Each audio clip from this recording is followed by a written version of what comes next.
सिंधू नदीचे पाणी थांबवणं ही कृती योग्य. समाजसेवक अण्णा हजारे यांची प्रतिक्रिया.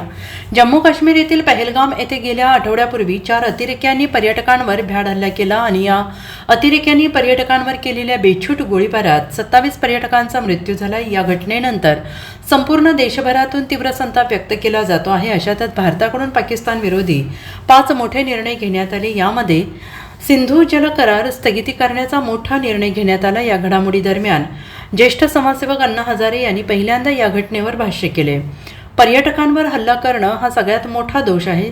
ते पर्यटक आहेत, ते हिंदुस्थान किंवा पाकिस्तानकडून आले नाही, त्यांचा संबंध नाही, त्यामुळे त्यांच्याशी संबंध लावणं हे चूक आहे, अशी ज्येष्ठ समाजसेवक अण्णा हजारे यांनी आपली प्रतिक्रिया दिली आहे. आणि एवढंच नाही तर भारताकडून मोठी कारवाई करत सिंधू नदीचं पाणी पाकिस्तानसाठी थांबवणं ही कृती योग्य नसल्याचे अण्णा हजारे यांनी म्हटलं आहे. नाक दाबलं की तोंड उघडतं अशी म्हण आहे, त्याप्रमाणे सिंधू नदीचे पाणी थांबवणं ही कृती करणं गरजेचं असल्याचं अण्णा हजारे यांनी म्हटलेलं आहे.